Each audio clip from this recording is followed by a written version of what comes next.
네, 여러분 안녕하십니까. 빅클럽의 장명원입니다. 자, 오늘은 오래된 전기차, 아니면 사고 싶어도 못 사는 전기차, 사면 개이득인 차, 이게 BMW가 맞아? 라는 소리를 듣는 차 등등등 여러 가지로 설명할 수 있을 것 같습니다. 오늘은 BMW i3입니다.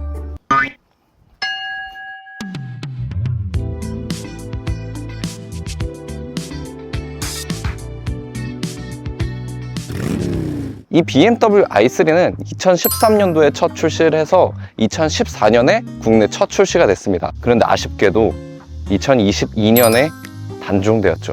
그렇기 때문에 이 i3는 중고차로밖에 구할 수가 없는 차량이 되어버렸습니다. 자, 그런데 이 i3 중고차로 관심을 두는 분이 꽤나 많은데, 물론 저도 마찬가지고요. 중고차로 알아보다 보니까 뭔가 BMW스럽지 못한 모델명, 트림 구성 이런 것 때문에 뭐가 뭔지 하나도 모르겠더라고요. 그래서 중고차로 구입하실 분들 이 영상 보면 상당히 많이 도움이 될 것 같습니다. 자, 이 BMW i3는 두 번의 페이스리프트를 거쳤습니다. 외관으로 봤을 때는 이 라이트 부분이 바뀌었는데, 이건 살짝 네모난 형상의 라이트죠. 전 세대 같은 경우는 둥그런 형태의 라이트 형상을 갖추고 있습니다.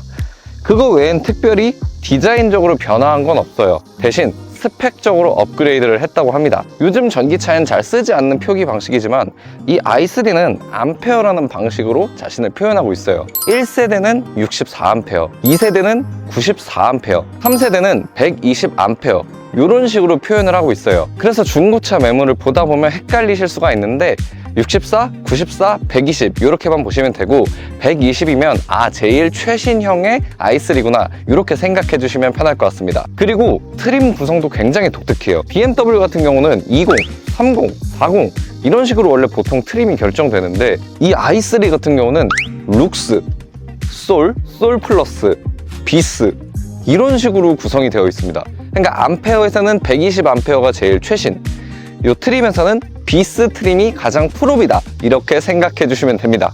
자, 그렇다면 이 i3와 경쟁 차종이 될 만한 차량이 뭐가 있을까 생각을 해봤는데, 요즘 레이 EV나 캐스퍼 EV가 많은 사랑을 받고 있고, 이 차량하고 경쟁 차량이라고 생각해 볼 수 있지 않을까 싶습니다. 10년 만에 경쟁 차량이 생긴 이 BMW i3 어떻게 생겼는지부터 한번 살펴보시죠. 자, 이 BMW i3의 외관, 사실상 여길 봐도 그렇고요, 여기를 봐도 그렇고, 여기도 그렇고, 이쪽도 잘 모르겠어요. 사실상 전혀 BMW스럽진 않아요. 그냥 엄청 귀여워요. 10년이나 지난 차량이지만 지금 봐도 구닥다리 같은 모습은 하나도 없어요. 너무나 귀엽습니다. 물론 이 차량은 19년식 차량이긴 하지만 14년식이랑 차이점은 자세히 보지 않는 이상 아무도 몰라요. 자, 그리고 제가 인트로에서 사면 개이득이라고 말씀드렸었는데, 이 BMW i3에는 정말 어마어마한 게 들어가 있거든요. 한번 보여드릴게요. 이야, 보이세요? 여기 지금 보여요? 이게 뭔 줄 알아요? 무려 카본 프레임입니다. 와, 진짜 지금 이걸 보고 너무 소름 끼쳤는데, 사실 이 차량이 그냥 언뜻 봤을 때 동글동글하고 되게 귀엽게 생겼잖아요. 그리고 크기 자체도 그렇게 큰 차량이 아니란 말이에요. 그리고 출시 당시의 가격은 물론 좀 비싸긴 했어요. 6천만 원대로 출시가 됐고, 보조금을 받으면 4천만 원대. 물론 지금 중고 가격으로는 1,000만 원 중반에서 2천만 원 초반대까지 형성하고 있는데, 아무튼간 그 가격대에 이렇게 풀 카본이 들어간 차 본 적 있어요? 이게 지금 카본이 요만큼 그냥 좀 들어간 게 아니에요. 지금 이렇게 프레임 자체가, 이 차량의 뼈대 자체가 카본으로 들어가 있는 거예요. 이 가격대에 이렇게 풀 카본이 들어간 차는 진짜 없을 거예요. 물론 뭐 스포일러에 조금, 뭐 사이드미러에 조금 뭐 이렇게 들어간 차들이 있기는 하죠. 근데 이거는 완전 뼈대가 풀 카본이라니까요. 그리고 이 차량 같은 경우는 제가 이렇게 문 몇 번 열 때 지금 보셨겠지만, 이런 식으로 차에 B필러가 없어요. B필러가 없기 때문에 장점은 차 문이 이런 식으로 열고 닫히는 코치 도어다. 이 가격대의 차량에서 롤로의 감성을 느낄 수가 있다. 자, 롤스로이스나 페라리 프로산계 정도는 돼야 이런 코치 도어를 볼 수 있는데, 1,000만 원, 2천만 원대에서 이런 감성을 느낄 수가 있다. 이것도 큰 장점이라고 생각을 합니다. 자, 근데 그렇게 생각하시는 분도 있을 거예요. 이렇게 B필러 없는 차 레이에도 있는데? 라고 생각하실 텐데 레이랑은 좀 달라요. 한번 보여드릴게요. 자, 지금 제가 연쪽이죠. 이렇게 완전히 B필러가 없어요. 그냥 다 뚫려 있는 겁니다. 반대쪽으로 가볼게요. 반대쪽에서도 마찬가지입니다. 똑같이 B필러가 없어요. 그냥 다 뚫려 있어요. 개방감이 진짜 어마어마합니다. 양쪽 다 B필러가 없으면서 개방감이 좋고 롤스로이스나 약간 고급차스러운 코치도어가 달려있다 라는 것이 장점이자 단점이 될 수도 있거든요. 단점은 잠시 후에 말씀드릴 건데 이것도 역시 이 카본 프레임으로 되어 있으니까 가능한 게 아닌가 싶어요. 카본 프레임이 굉장히 강성이 단단한 소재이기 때문에 이렇게 B필러 없이도 차량의 안정성이 확보가 된다 라는 뜻으로 보여집니다. 자, 코치도어가 장점이자 단점이라고 말씀드렸는데 치명적인 단점이 있거든요. 한번 보여드릴게요. 잘 안 닫혀요. 그리고 닫을 수가 없어요. 이게 앞문부터 닫으면 절대 안 닫히는 구조입니다. 이렇게 맞물려서 앞문이 여기에 요 앞문의 끝이 이렇게 맞물리는 구조이기 때문에 앞문부터 닫고 뒷문을 닫는 거는 불가능합니다. 아예 닫을 수가 없어요. 물리적으로도.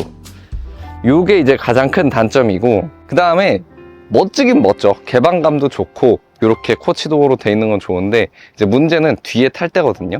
요 부분 있잖아요. 요 부분, 요 경첩 부분. 여기에 꼭 머리가 이렇게 다 이렇게 이게 진짜 와, 모르는 사람들, 그냥 이 차의 뒷자리를 안 타본 사람들이 아무 생각 없이 이렇게 탁 타잖아요. 여기 무조건 머리 무조건 박아요. 무조건. 진짜 이게 진짜 무기입니다. 무기. 이거 진짜 조심해야 돼요. i3 사실 분들. 자, 밖에서 이제 문을 뒷문부터 닫고 앞문으로 닫아야 된다는 걸 말씀드렸는데 이제는 안에서 문제예요. 안에서. 자, 제가 지금 이렇게 뒷문을 혼자 닫았어요. 앞문을 어떻게 닫냐고. 앞문에 사람이 없으면 또 이렇게 앞문을 접고 내가 이렇게까지 팔을 당겨가지고 닫아야 되는데, 야, 이게 좀 진짜 좀 난감하네요. 자, 지금 보시면 조수석 같은 경우는 이제 정상적으로 닫혀 있어요. 근데 조수석 뒤에 있는 사람이 먼저 내리고 싶어. 못 열어요. 못 열어. 열 수가 없습니다, 문을. 그러니까 만약에 회장님 모드로 운전자 한 명이랑 여기 뒷자리에 상석에 앉았다 이러면은 운전기사 마냥 여기서 이제 운전자가 이렇게 내려가지고 우리 회장님 모시는 것처럼 여기로 와서, 근데 먼저 앞문부터 열고 이렇게 뒷문 열어서 내리십시오, 감사합니다, 이렇게 해야 된다는 게 이제 가장 치명적인 단점이다. 자, 다음으로 트렁크도 한번 살펴볼 건데 일단 트렁크 한번 열어볼게요. 오케이, 전동은 아니고 수동이에요. 수동. 자, 전동 버튼 없습니다. 트렁크는 딱 봤을 때 차 크기가 그렇게 크진 않아서 그런지 막 엄청 큰 모습은 아니에요. 골프백 한번 넣어보려고 그랬는데 이거 골프백 못 넣을 것 같은데, 일단 당연히 이렇게는 안 되고, 이거 물론 폴딩을 하면 될 것 같은데 폴딩 안 한 상태에서는 골프백은 넣는 게 불가능합니다. 자, 폴딩 한번 해볼게요. 자, 폴딩을 하게 되면은 폴딩을 하면 이렇게 넣으면 되겠다. 이렇게 넣으면 되겠네요. 근데 그러면은 4명은 못 하겠어요. 딱 3명까지만 탈 수 있고, 뭐 요 위로 하나 정도는 더 올릴 수 있으니까 골프백 2개 정도는 올릴 수 있다. 요거는 배터리 공간인 것 같은데 뭐 여기에 수납을 할 수 있는 건 없어요. 근데 요게 이렇게 손잡이도 없고, 물론 당연히 뭐 들진 않아도 되니까 손잡이 만들 필요는 없겠지만 뭔가 이렇게 고급스러운 느낌은 없어요. 살짝 조잡한 느낌이에요. 이런 마감재가. 이렇게 되면 안 되는데 이거 어떻게 된 거야? 이게 지금 머리통이 이게 아닌데? 이걸 이렇게 낀다. 그 다음에 이렇게 놓는다. 이거다, 이거. 어?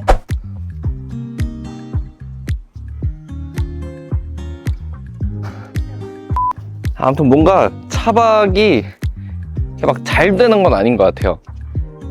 그러니까 이게 익숙해지면 차박하는 것도 가능할 것 같긴 한데, 애초에 이 막 천장이 엄청 높지가 않아서 저는 개인적으로 그렇게 막 편한 느낌은 아니었어요. 근데 일단 꿀팁은 요런 의자 있잖아요. 이거 피아노 의자라고 해야 될지 모르겠는데, 요런 게 지금 이게 접이식으로 되더라고요. 그래서 트렁크에 넣고 다니다가 필요할 때는 요렇게 빼서 이렇게 맞추면 높이가 거의 비슷하잖아요. 그러니까 그래서 뭐 잠깐 차크닉 정도는 좋을 것 같아. 차박은 좀 아닌 것 같고.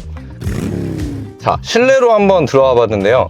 사실상 요 독일 차들은 뭐 BMW든 벤츠든 아우디든 엔트리 모델부터 플래그십 모델까지 사실상 요 레이아웃 같은 게 크게 다르진 않거든요. 그러니까 뭐 소재가 다를 수도 있고 고급감, 어떤 주는 느낌, 크기가 다른 거지 요 레이아웃이 크게 다르지 않은데, 이 i3 때 당시에 BMW F바디 시절이었어요.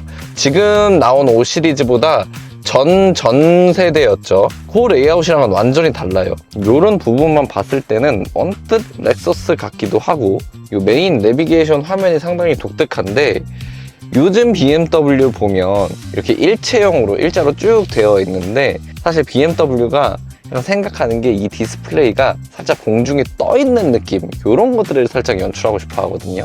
근데 지금 보면 이 디스플레이는 진짜 물리적으로 진짜 떠 있어요.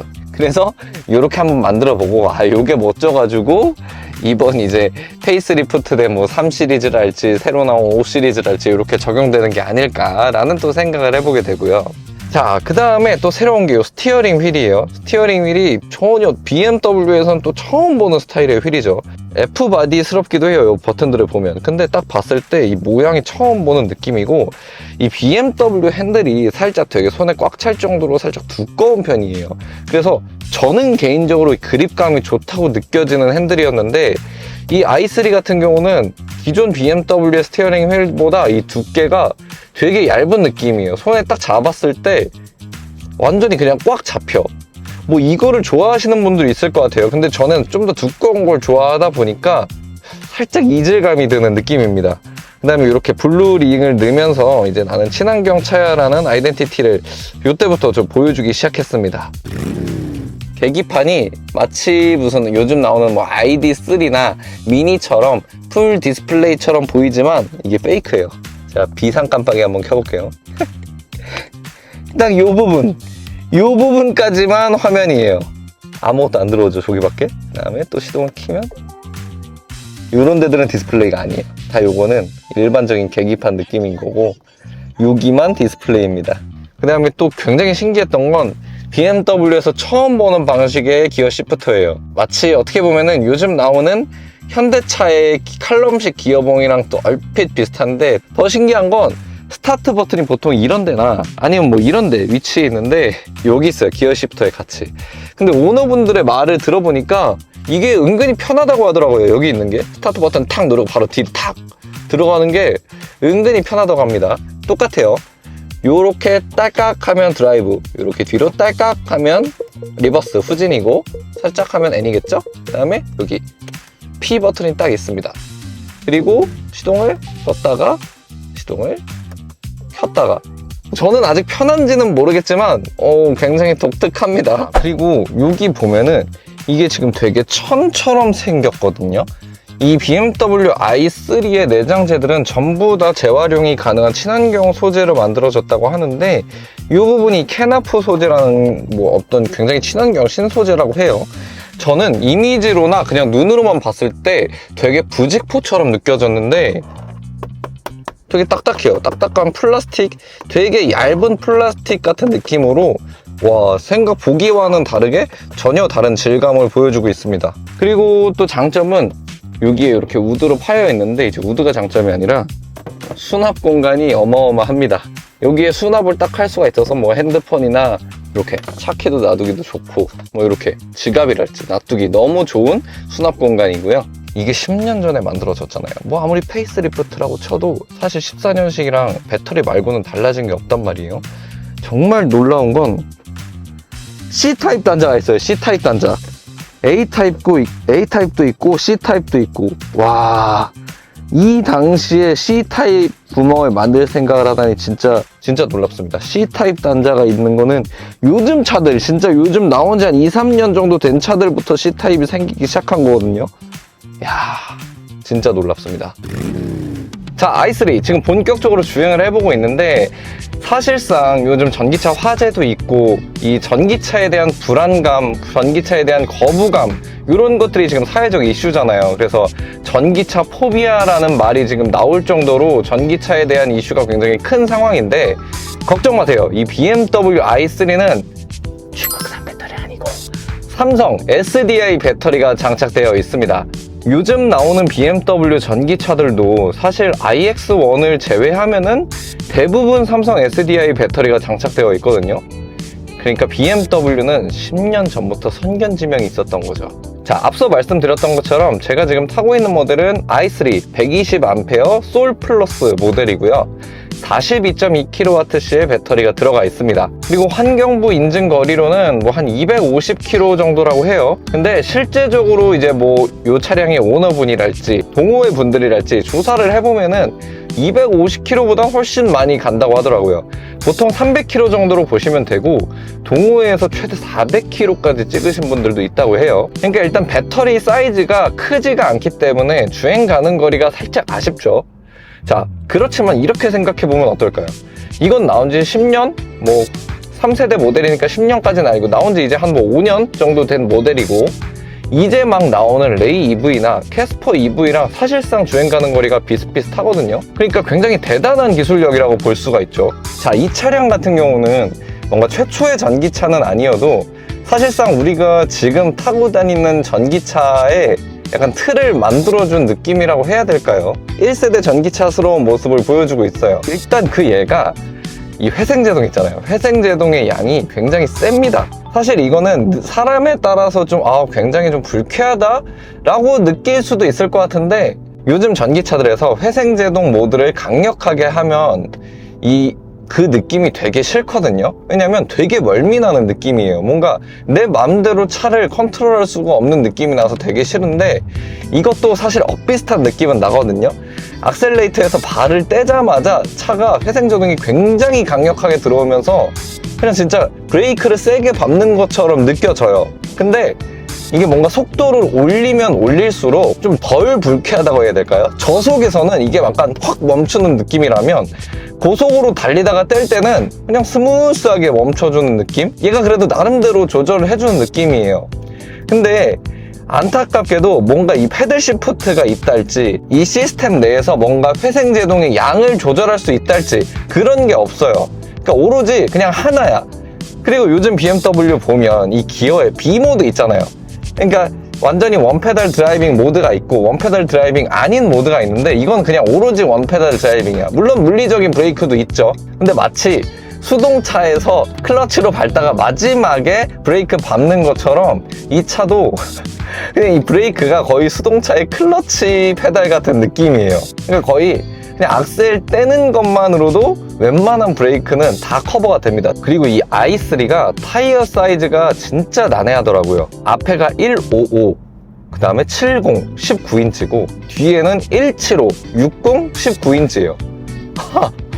되게 특이한 사이즈거든요, 이거. 보통 19인치 정도 되면 235나 뭐 245, 255, 265 뭐 요 정도가 보편적인 사이즈인데 155, 175 이런 거는 사실 진짜 처음 보거든요. 그러니까 사이즈를 지금 타이어를 딱 보면은 그냥 손으로 이렇게 잡힐 정도야.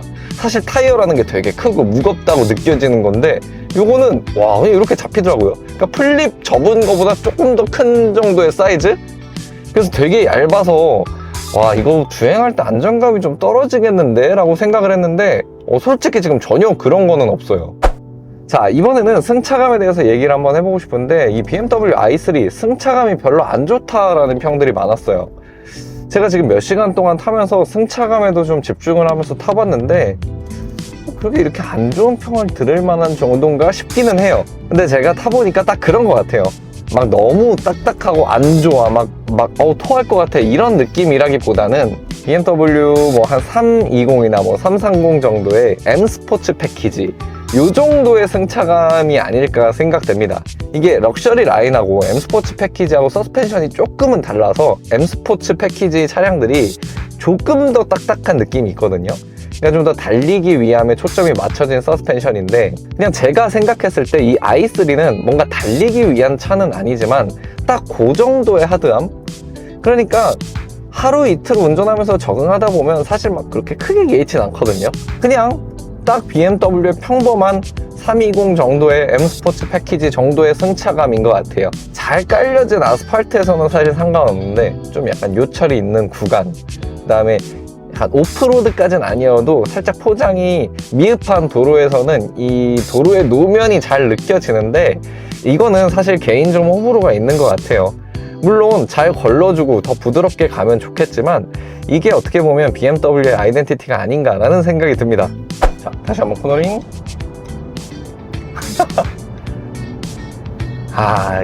역시 아무리 친환경 차고 아무리 조그만 차여도 확실히 이 BMW의 DNA를 가지고 있습니다. 자, 한 번 더 차선 변경. 너무 경쾌해요. 이 BMW의 드라이빙 DNA를 이 i3도 그대로 가지고 있습니다. 조그만 전기차, 친환경차, 뭐 살짝 오래된 차, 이렇다고 해서 전혀 걱정할 게 없어요. 오히려 지금 가격이 이제 떨어질 만큼 떨어졌으니까 사실 요 정도 가격대에서는 진짜 나무랄 게 없는 최고의 차가 아닌가